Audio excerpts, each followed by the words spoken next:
नमस्कार, बहुत स्वागत है आप सभी का। मैं हूं सौरभ शर्मा।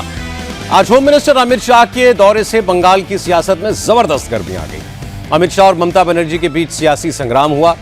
अमित शाह ने कहा कि बंगाल से अब ममता की विदाई तय है और ममता ने कहा कि इस बार बंगाल में फाटाफाटी खेला होगा।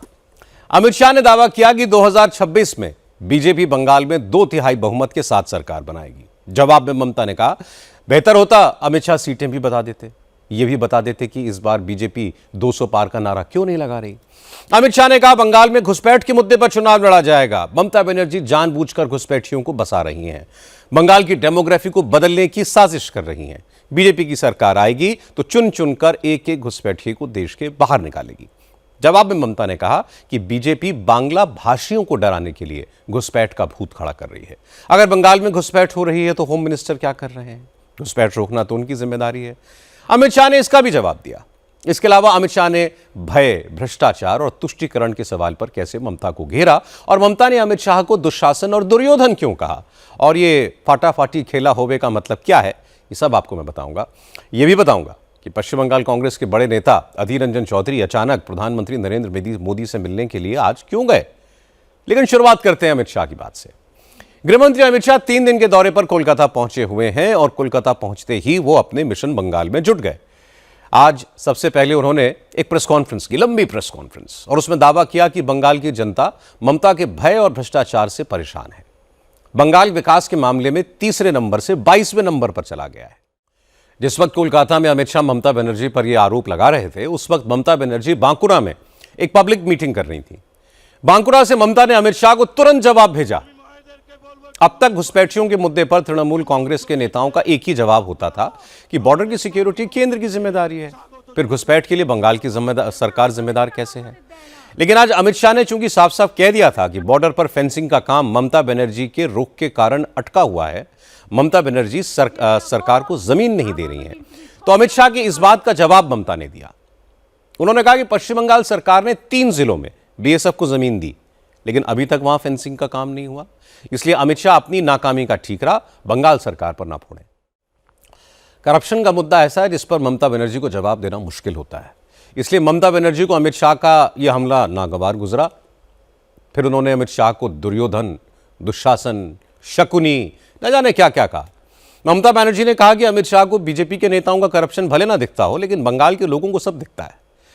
ममता बनर्जी बोली कि तृणमूल कांग्रेस के जिन जिन नेताओं पर आरोप लगे वो तो जेल गए, लेकिन अमित शाह बताएं कि बीजेपी के दागदार नेताओं पर एक्शन क्यों नहीं हो रहा है।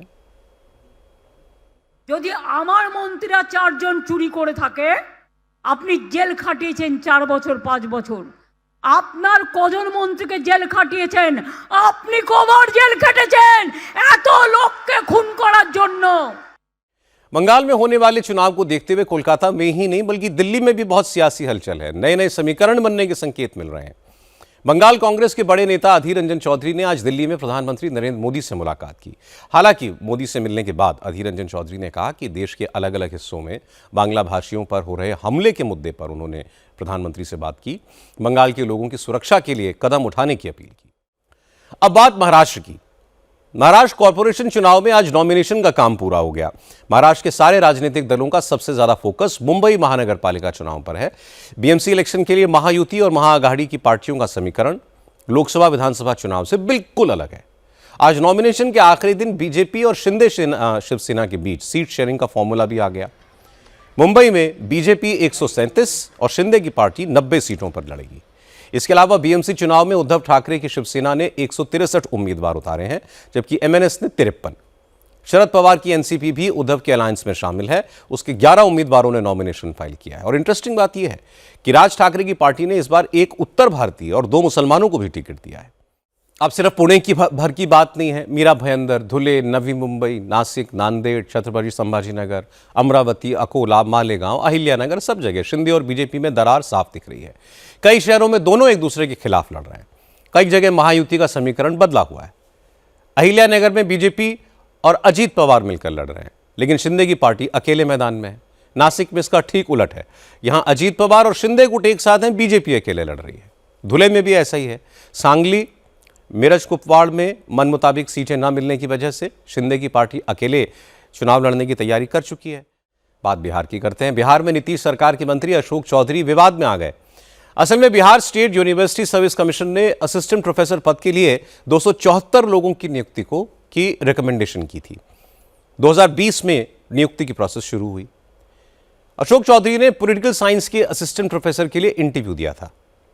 274 सिलेक्टेड कैंडिडेट्स की लिस्ट में अशोक चौधरी का भी नाम था। अब खबर यूपी के संभल की। संभल में कब्रिस्तान की जमीन पर कब्जा करके बनी 22 दुकानों और मकानों पर बुलडोजर चलाने की तैयारी हो रही है। आज प्रशासन ने इस पूरे इलाके की पैमाइश कर ली।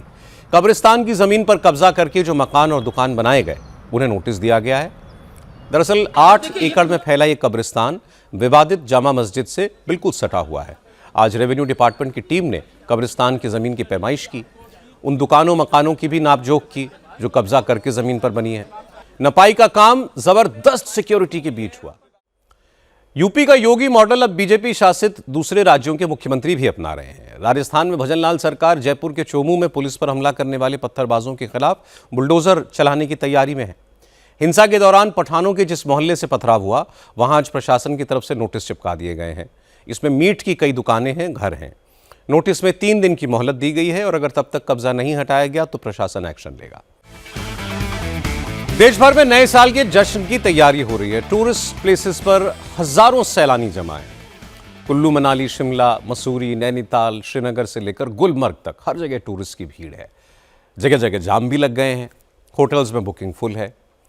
अयोध्या, वाराणसी, कटरा जैसे तीर्थ स्थानों पर भी श्रद्धालुओं की जबरदस्त भीड़ है। और मनाली में तो आज से न्यू ईयर सेलिब्रेशन शुरू हो गया। लोग सड़कों पर नाच गा रहे हैं। अब भीड़ ज्यादा है तो प्रशासन पर क्राउड मैनेजमेंट का प्रेशर भी है। कोई हादसा ना हो जाए इसके लिए प्रशासन सतर्क है। टूरिस्ट प्लेसेस में जाने वाली सड़कों पर जबरदस्त चेकिंग चल रही है। प्रशासन पूरी एहतियात बरत रहा है कि लोगों के जश्न में किसी तरह का खलल ना आए।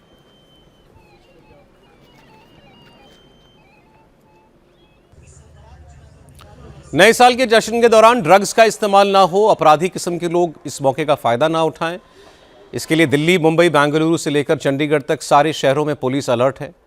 दिल्ली के कनॉट प्लेस में न्यू ईयर से पहले मॉक ड्रिल की गई। नए साल के जश्न से पहले मुंबई पुलिस ने भी सख्ती बढ़ा दी है। न्यू ईयर की पार्टियों में ड्रग्स के इस्तेमाल को लेकर एंटी नार्कोटिक सेल पूरी तरीके से अलर्ट है। मुंबई पुलिस ने इसके लिए कई स्पेशल टीमों का गठन किया है। ड्रग्स के इस्तेमाल पर रोक लगाने के लिए क्लब्स, पब्स और पार्टी स्पॉट्स पर पुलिस की निगरानी रहेगी। मुंबई पुलिस ने साफ साफ कहा कि ड्रग्स के खिलाफ जीरो टॉलरेंस है और अगर कोई पेडलर या ड्रग लेने वाला पकड़ा गया तो फिर उनके खिलाफ बहुत सख्त एक्शन लिया जाएगा। 31 को लेके मुंबई पुलिस सतर्क है। मुंबई पुलिस ने माननीय सीपी सर के मार्गदर्शन में पुलिस स्टेशन लेवल पे और नारकोटिक्स यूनिट के लेवल पे एक 2 टीम नए साल को लेके तैयार की गई है। उसमें नए साल के दौरान अगर कहीं पे ड्रग्स का इस्तेमाल हो रहा है, उसके ऊपर वो सामने अगर कोई आता है कि ड्रग्स का इस्तेमाल हो रहा है तो उनके ऊपर कार्रवाई करने के लिए स्पेशल टीम्स तैयार की गई है। आज सिविल एविएशन से एक अच्छी खबर आई। आज बेंगलुरु के एरोस्पेस हब में हिंदुस्तान एरोनॉटिक्स लिमिटेड के next generation civil helicopter Dhruv ने उड़ान भरी। इस मौके पर civil aviation minister Rammohan Naidu ने खुद मौजूद रहकर इसे देखा। उन्होंने ध्रुव एनजी हेलीकॉप्टर के उद्घाटन से पहले नारियल फोड़ा, आरती उतारकर पूजा की और फिर उन्होंने हेलीकॉप्टर के अंदर बैठकर उसके सारे फीचर्स देखे। ध्रुव एनजी के जरिए HAL ने सिविल एविएशन में एंट्री की है। इससे पहले भारतीय सेना ध्रुव हेलीकॉप्टर का पहाड़ों, रेगिस्तान, समुद्री इलाकों के अपने ऑपरेशंस में इस्तेमाल करती रही है। ध्रुव एनजी में आम नागरिक सफ़र करेगा। इसके साथ ही इस स्वदेशी हेलीकॉप्टर के जरिए मेडिकल इमरजेंसी, पर्यटन, दूर दराज के इलाकों की कनेक्टिविटी और आपदा राहत जैसे क्षेत्रों में भी बड़ी मदद मिलेगी।